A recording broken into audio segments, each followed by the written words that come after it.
This is the DM's greatest weapon, acting as a shield to protect them, a cloak to hide them, and a sword. Actually, I don't know how it could be used as a sword, but it is a very useful tool. So let's have a look at how professional DMs use their DM screen to make their games better, and also why some DMs are choosing to do away with it altogether. First up, let's look at Matthew Mercer. Obviously, official DM screens come with notes and information printed on the back of them already, but Matt suggests printing off any other information that you think is important and covering up anything else that you think is less important. And this can change from DM to DM, from game to game. For me personally, the most useful information on a DM screen is prices of things. How much is a stay at a fancy inn? How much is a glass of wine? How much money does an average thug carry on their person? I am terrible with stuff like that, so I make sure that I have that info on my DM screen. However, someone else might find it more useful to have information on, say, conditions, or they might want to tailor their DM screen to their player's characters, having info on their HP, the abilities they have, how many spell slots they have, all that good stuff. Matt likes to have lists about things like improvising damage, trap save DCs, potion of healing breakdowns. Well, at least he did 7 years ago when he made the video I'm getting all this information from. But the point here is customize your DM screen information to suit you. And the best way to figure out exactly what you need on your DM screen is just to start keeping notes of things that you are looking up often in games. If you have to keep stopping games to look up a table of something, or double check a certain ruling on something, and it happens over and over again, then put that information on your DM screen. And the easiest way I've found, by the way, to put stuff on your DM screen is to use post-it notes. It's super easy to just peel these off, write something on there, and stick them on here, and then when the information is outdated, or you don't need it again, just replace it.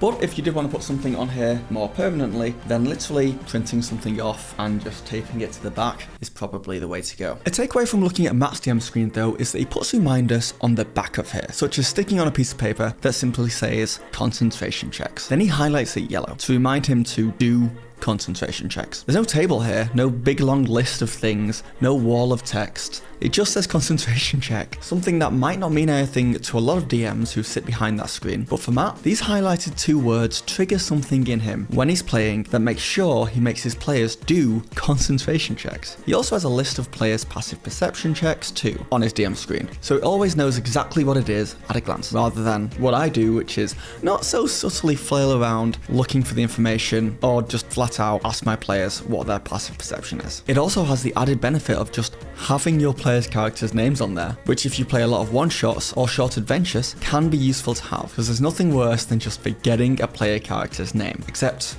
maybe forgetting one of your actual players' names. But you can put that on here too. And to run down a quick list of everything else Matt kept behind his DM screen 7 years ago, we have dice, preparation notes, which I'll get into in a minute, books he may need, a notepad and pen, some minis, a timer if you want to have timed-based fun, though probably don't time your players' turns, some wet erase markers for writing on your DM screen or on plastic envelopes or battle mats. He has status and condition rings and other accessories, and an iPad or phone, something to control your music and maybe even your lighting with. Not all of those might be useful in your games, but it's a nice list to give you an idea of where to start. You may want to use all these and more, or you may be happier just using a notepad, pen, dice, and nothing else, or just a laptop. It is down to DM discretion. But let me know in the comments what you tend to use behind your DM screens at the moment. And speaking of the iPad phone thing, for music and atmosphere, this video is sponsored by Describe, your one-stop shop for everything you need to help prep and run your games. We're talking searchable descriptions, amazing maps, and an incredible library of sounds, music, and ambience. You can sit down before the session and search for whatever you need and have it ready to go in seconds. And when your players throw curveballs at you in the moment, you can quickly search it up and instantly have what you need at the table. So next time your players decide they want to go into the sewers for some reason, that's fine, because here's the description of the sewers, here's a map, and here's some sewer sound music ready to go. Check out the link in the description, and thank you, Describe. And before we start talking about what Matt has in his preparation notes, because there is some really good insights there, I first want to talk about another Matthew,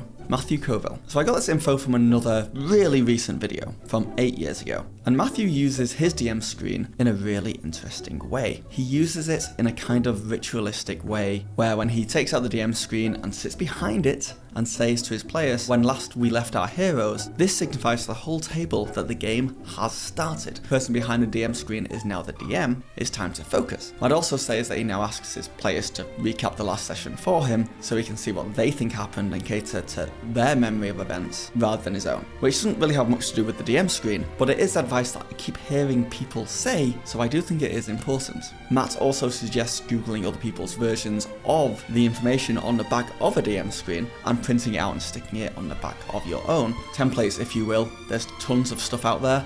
I even have a little bit of my own, which I'll get to in a minute. Matthew Coville also goes into the history of the DM screen a little in this video, and says that some people, including Gary Gygax, the creator of DnD, would use full body DM screens in the early days. Like a full thing, the players would not be able to see the DM at all. You would just be a disembodied voice, and you'd be disembodied dice rolling sounds. The idea was that as a player you would not be reading the Dungeon Master, but immersing yourself in the game. And honestly, this kind of makes sense to me. The amount of times my players read my reactions, such as, me smirking or looking worried, and then that affects the decisions their player characters make. It feels like a mechanic of the game at this point. Okay, so let's say that this is my full DM screen. Okay, so this right here is my full DM partition screen. This is so unnecessary. As you can see, you cannot see me at all. And there is a plus side to this, honestly, and that there is a lot of DM wall for me to put notes on. There's a lot of real estate. I could get a lot of post-it notes on here. There is one major downside, however. A major downside. Well, yes, the players cannot see me, my reaction to things, and if I was actually more of a nervous DM about being in the spotlight and doing voices and things, this would help me, I think. However, I also cannot see my players' faces, and I can't see their reactions, which is just so important. There's also just a lack of connection that I so desperately crave, and it makes the DM feel less like a player, which maybe is something you like, but for me as a DM, I want to be playing and having fun with my players. And the craziest thing here is that I'm not even behind the DM screen. I've been here the whole time. So I wouldn't recommend going full DM wall. Matt Coville doesn't either. What Matt does suggest trying out is having no DM screen at all though, meaning the roles you do are honest and in front of the players. There is an extra injection of suspense to a role when it is for something important and it is rolled in front of everyone. It's like Brennan Lee Mulligan's box of Doom rolls, but for every single role in the game. Not having a DM screen also just opens up the table and makes the collaborative storytelling feel more equal. And I do genuinely believe it fosters a stronger bond between players and DM. However, you lose your notes, you lose your ability to hide behind the scenes stuff, and you lose your ability to curate the experience in secret ways. Plus, some roles are just not for players to see. The stealth or perception checks for NPCs, for example. But I think the biggest reason to have a DM screen for me is that I make lots of notes. And some of these notes, I do not want my players to see. An enemy's current HP, for example, their AC, twists, and upcoming plot points. I hide all these behind my DM screen. And I've been a player in this similar scenario where the DM's not had a DM screen. And when that DM writes something down or rolls or quickly draws out a map of the room, it's very hard not to peek.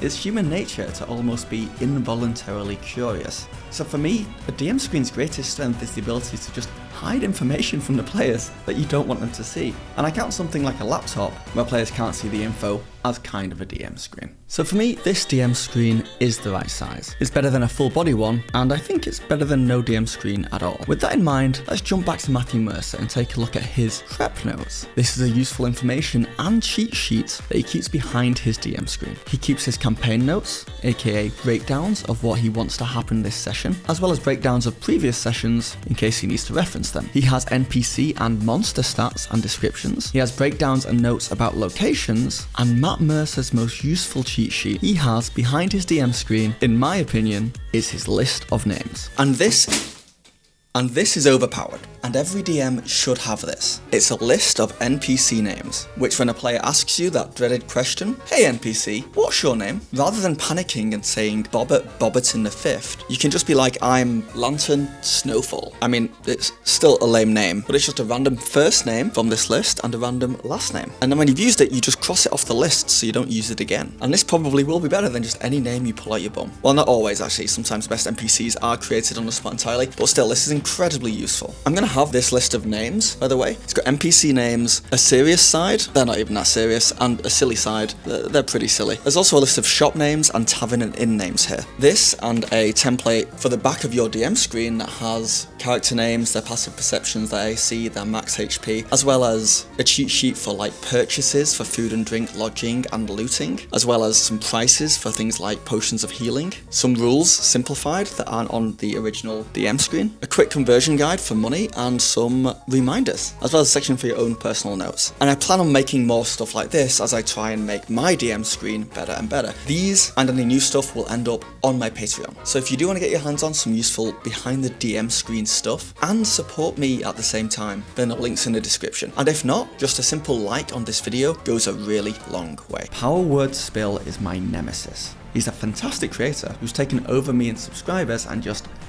won't stop growing, and I'm so happy for him, but it is deserved. He makes great videos, and the reason I'm bringing him up is because he has a video all about putting a monitor display inside a DM screen. He makes it really simple, and there's just an unlimited amount of use cases for something like that. So I would strongly suggest going to check that out. Also, I'd love to catch up to him in subscribers, so please subscribe to me, and then you can like go and subscribe to him or whatever. I guess. I'll link the video in the description. And my next really cool use for a DM screen comes from Mackenzie D. Armas, I think. I cannot find the interview and I may be misremembering it, and this could be really embarrassing, but a while ago I'm sure I saw an interview where someone said that Mackenzie uses something she describes as the loading wheel. When she needs time to put together something, or check a rule, or just think about something, she puts a little piece of paper over the DM screen that says loading. And I really do apologise if this is not Mackenzie and this is someone else, and I may be merging stories, but I also believe she even puts little notes, things like facts about the world they are playing in, on these loading screens. Just like a loading screen in a video game. You know, something like, 1 second, I need to check something. And then you can place a piece of paper on your DM screen, says loading, then underneath that, it'll say something like, Exandria has 2 moons, Catha and Ruidius. You know, just little lore drops that are important to the campaign. And it's so good because not only is it just fun, but it really does allow the DM to almost put up a be right back sign. So the players know that the DM needs a second and they can talk amongst themselves. And the DM is not really pressured to rush whatever needs to be done. It's also very useful for DMs who can get overwhelmed in the game, just giving them a safety tool really. Sorry, I need a second. The game is loading. In a similar vein to this, I've also seen people put images of monsters or NPCs or locations on their DM screen for players to just help them visualize what is going on. And I've also seen DMs put initiative trackers on top of there. And also, I do really like this idea, a little clock that shows the time of day, just a sliding scale of morning to night, so the players know exactly what time it is without them needing to ask. I'm not sure the best way to go about creating something like that. And one of my favorite uses of a DM screen is that you can show the players the game has officially finished just by closing it and saying done.